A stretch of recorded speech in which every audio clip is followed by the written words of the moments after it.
Well, Ian Barber is from the Advertising Association. He's here with writer and broadcaster Liz Fraser. Good morning, both of you. Good morning. How worried should parents be, Liz? Do you know, Victoria, we always talk about pester power. Everyone's heard the term pester power. No one ever talks about parent power.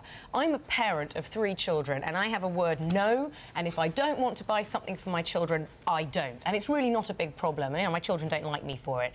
Advertising to children has existed for so long, hasn't it? When you think back to the 1930s, there were Rice Krispies already. These things existed. We've had the Frosties, Tiger, etc., etc., etc. So it's not a new thing. What's changed, though, is the amount of this advertising and the media through which this advertising comes. And I think that's where a lot of parents are kind of going, hang on a second, this is very intrusive. Yes. So we all understand that advertising's on commercial television. You switch on the television, there's an advert break, and that's always where it was, or in a magazine. We understand that. But it's this kind of creeping... It's sort of ubiquitous now. It's everywhere now, that parents feel, rightly or wrongly, but they feel that they no longer... There's just too much. There's too much. I don't panic about it. Also, because, in fact, one of the things that came up in that report is, you know, it's what peers talk about. That's what they're going to play with. Do you know what children play with? Children play with toys that they like playing with. And you can spend, you know, the advertisers can spend billions of pounds a year on a product. If it's no good, it won't work. Well, it's interesting, in a way. I mean, there's quite a lot to answer for there. The word insidious has been chucked out there, that it's creeping in, that your advertising is getting increasingly clever and cunning in the way it's drawing people in.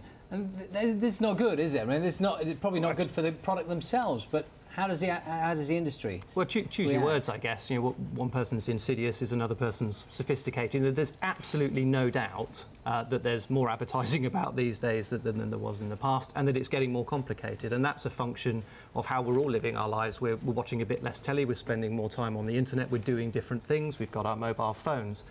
The challenge for the advertising industry is we know it's sensitive. We know that parents have some concerns, but it depends on who the parents are, and it depends on what's being advertised. Can you then give us an example now of something that your organisation has looked at to do with children and advertising that you have said, that you've kind of drawn the line under and said that is where we draw the line? Can you tell us one thing where the line has been crossed? Yeah, quite. You know, there are 3 levels. There's legislation, so there are things in the law that tell advertisers what they can and cannot do. Then there's self-regulation. Advertising is broadly self-regulated as an industry, so there are a raft of rules within the codes that we all have to abide by that say we have to take special care when it comes to advertising to children. Is there a thing you can point us to prove, if you like, that the industry is taking it seriously? But you said, no, we're not going to do this because that would be exploiting children. Well, if we look at the issue that was flagged on the piece there, brand ambassadors and peer-to-peer marketing. So there is political concern in particular about paying a child to promote a product to another child. And we've been asked as an industry